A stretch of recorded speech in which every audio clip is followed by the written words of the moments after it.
Buri mugabo wese wo ku isi aba ashobora kuba afite amahame, ariko hari ibintu abagabo ba nyabo burya bahuriraho.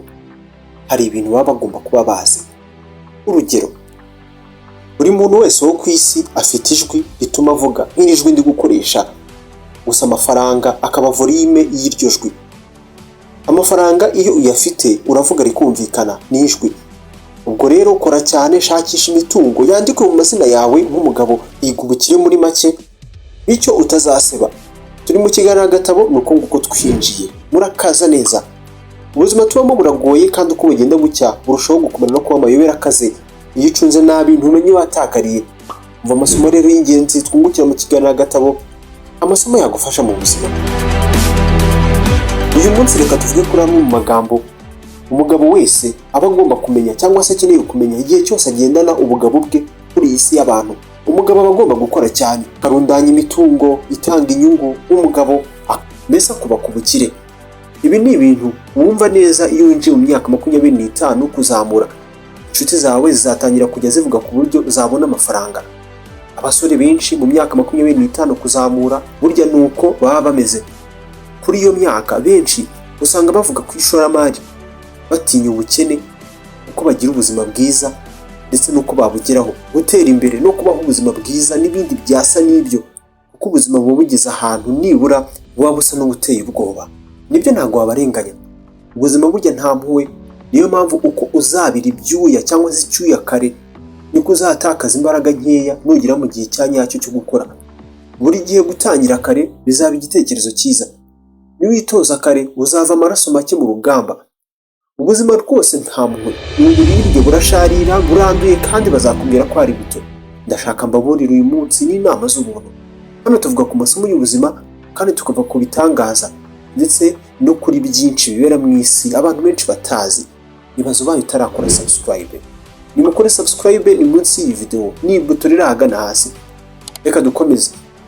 Umugabo uba ugomba gutsinda irari ryawe. Iki gihe uzaba watangiye guha ikiganza ahazaza hawe heza twese turota. Njyewe ntabwo nakubeshya, buriya abantu bagutindaho gakeya, ntibanagutaho umwanya. Tubyite bakwitayeho se? Reka abo ngabo ni bakeya. Abantu bashobora kugusiga ku nzira byonyine ngo uzabore ushire ubutazagaruka. Icyo nicyo bita sosiyete.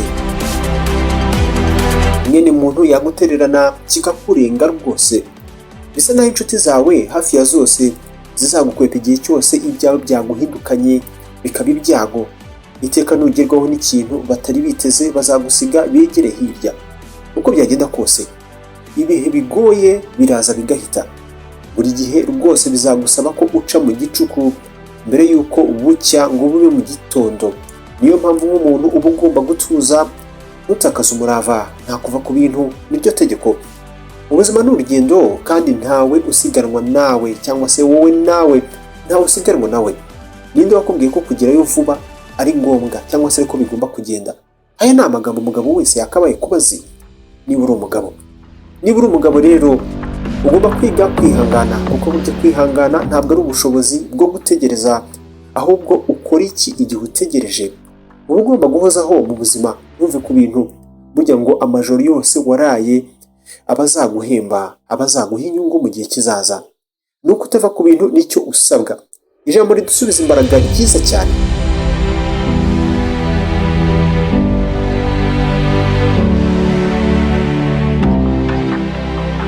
Ubuzima ntuzibagirwe ko nta muntu ukwitayeho, nta n'uta umwanya we agutekerezaho.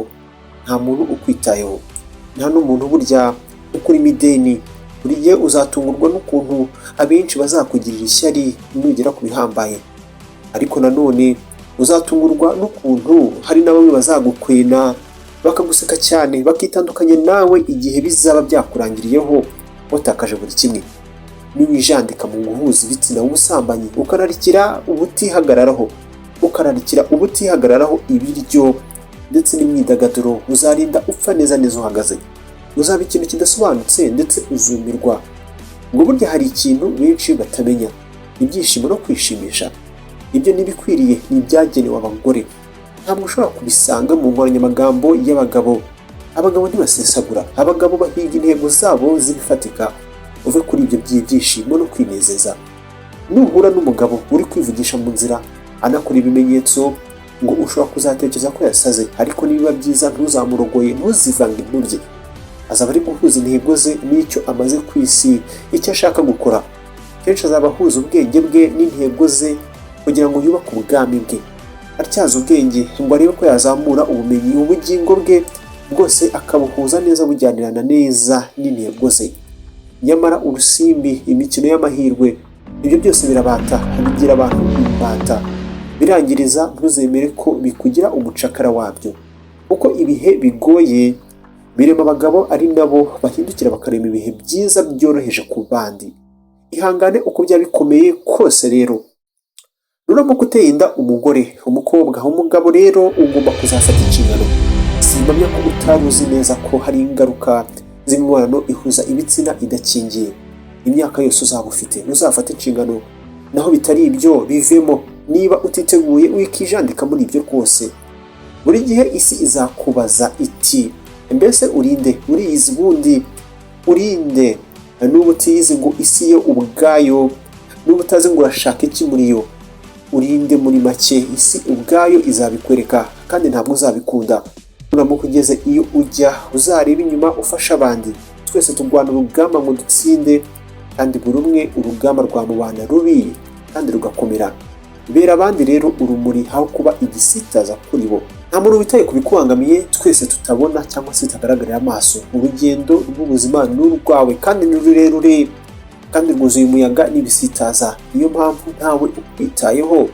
Yitaye ku bye bazagira ishyari, nutera imbere kandi bazaguta, n'ibigucanga bazagusiga. Kora uyoboye umukino rero, nicyo cyagufasha.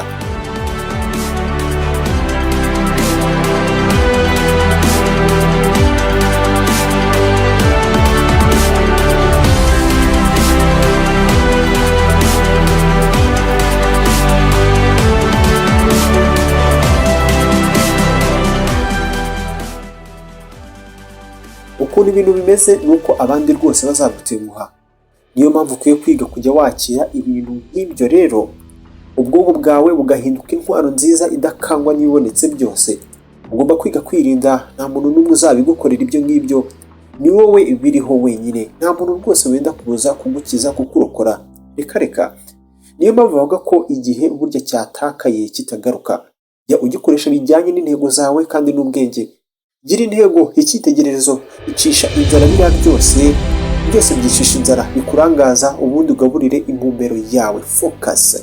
Iyungura ubumenyi buri munsi, ubeho uri umuntu uhora utera imbere. Nutabirwanira ntabyo uzabona. Urumva iryo jambo? Ariko uko ibyo byose ubikora, uzabona ko unakora amakosa muri byo. Gusa uzayigireho. Amakosa aba agomba kukubera isomo, kuko kuguma ku ntego niryo banga.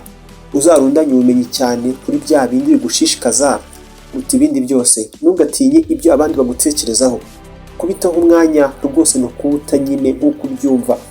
Dutuye mu isi aho ubumenyi ari ingenzi cyane kuruta amanota yo mu ishuri, kuko impamvu zo kudakora ibintu excuse zizatuma uyu munsi wumva utekanye ubayeho neza, nyamara ari nako ejo hawe hazaza haba mu byago. Kwitonda na discipline, kwifata, bizatuma ibihe by'uyu munsi bigukomerera, ariko ejo niko bizakorohera. Buri gihe amahitamo azaba ari ayawe. Burya ntabwo wazamuka urwego rw'intsinzi z'ubuzima wifashe mu mifuka. Bizagusaba gukora. Ubaye utekereza gutyo waba wibeshya. Inzara, ubukene, guhemukirwa nibyo bintu bizakwigisha amasomo y'ubuzima ubundi ya nyayo. Ugomba kubyirinda rero mbere ya byose, ku mbaraga zose byagusaba. Reka dusoreze kuri iri jambo rigira riti ubwonko bwawe nibuba ari ubunyantege nkeya buri mu byago, umubiri n'ubugingo byawe bizababara. Hereza imbaraga ita cyane ku bwonko bwawe rero.